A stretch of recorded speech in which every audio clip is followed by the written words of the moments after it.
gonna make this now while I have about this much freaking filming YouTube MoJo. Yeah, I haven't had it lately. I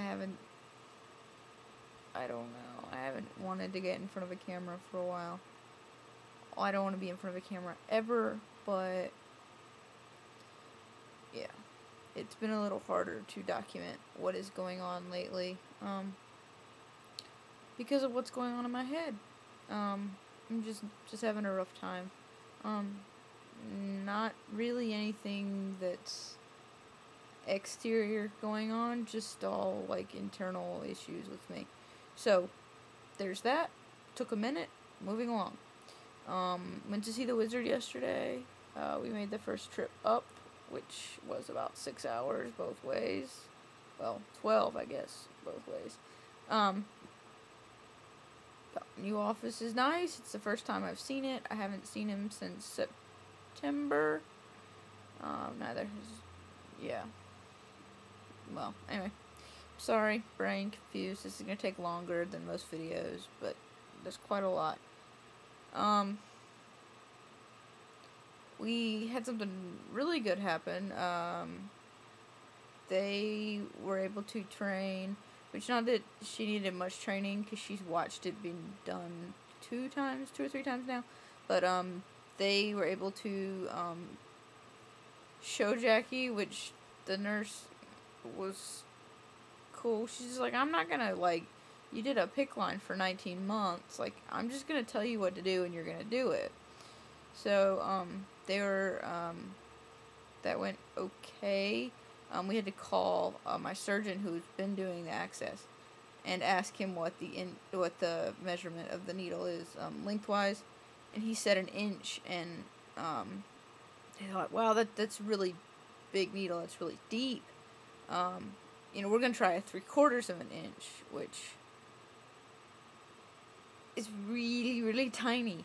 And so, we put the Emla cream on, which numbs the site, but we didn't get to put it on long because I couldn't really ask until I got to the office whether there would even be time or an option to access it. So, they tried the 3/4 inch, which Jakki tried the 3/4 inch. They didn't really, she knows how to sterile glove and use a freaking betadine swab and use a freaking alcohol swab. It's not very hard. Besides actually having to blindly plunge a needle into somebody's flesh. Most people do that every day. The needle was just too short. So we went ahead and tried the inch to save me, to figure out, what it is. Well, obviously my port is set deeper in the skin than most people's ports. I don't know if this is a particular, choice for my surgeon. I don't know anybody else that's had a port put in by him. But I know most people's ports are a lot closer to their skin than mine is. Having seen a lot of pictures of them, you can see the nub, but you definitely cannot make out any distinguishing features of the port. It's really hard to find the 3 little silicone bumps.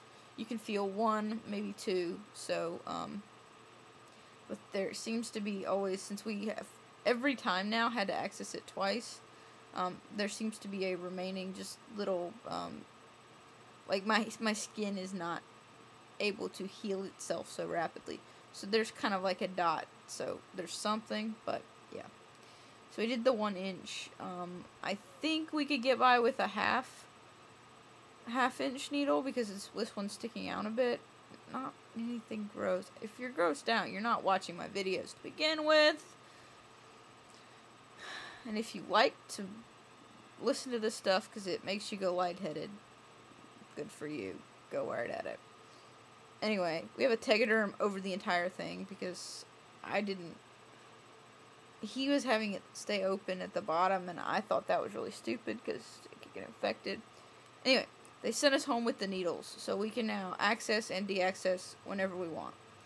We got fluids, and basically what we're doing right now is, instead of doing week on, week off, or what I was doing, a week on and 2 off, since I was constantly feeling like I was on treatment, we're just going to continuously treat.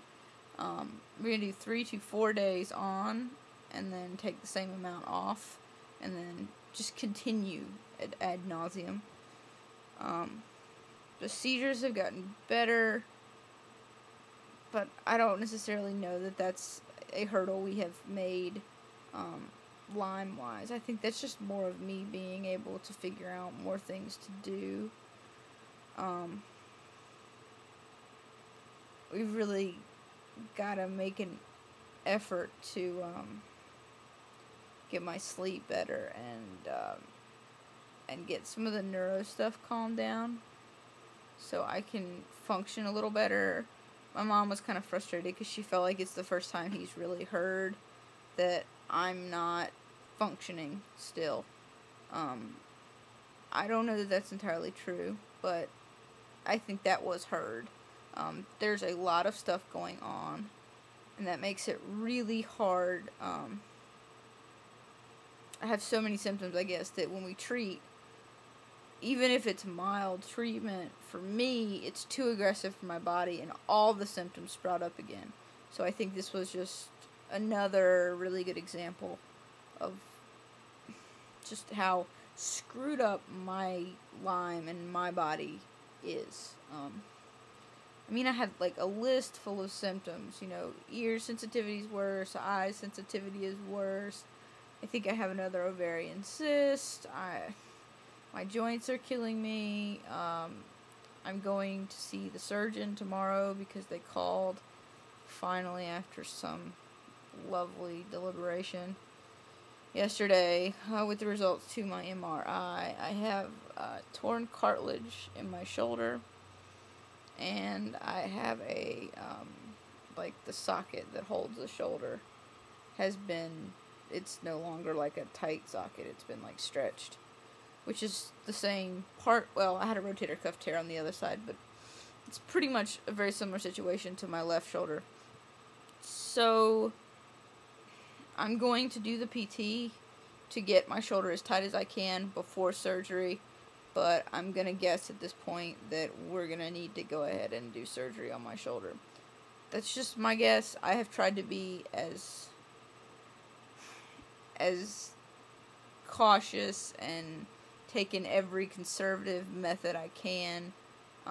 This place isn't really kicking out the PT great, and even the physical therapist told me that, you know, it's pretty loose. It's going to be hard to get it, especially now that I know it's got a true showing on an MRI injury.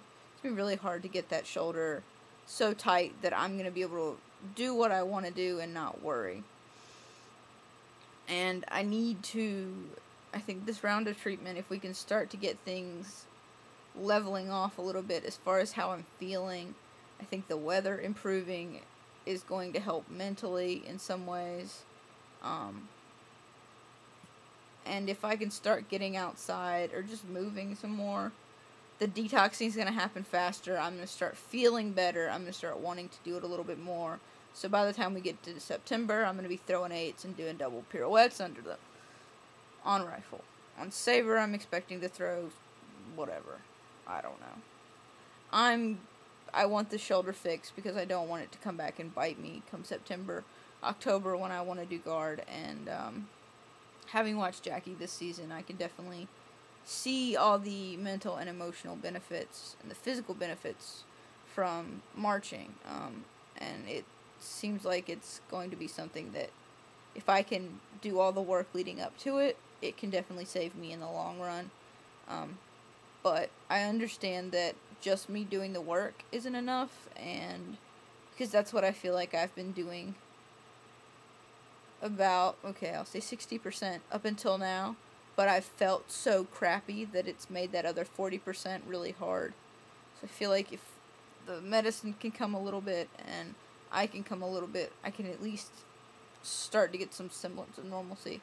I'm sorry this has been so long, but I hadn't had a video in a while, so take care. That's my update. It probably doesn't make any sense, but I hope you all are well, and I'll see you later. Take care. Bye.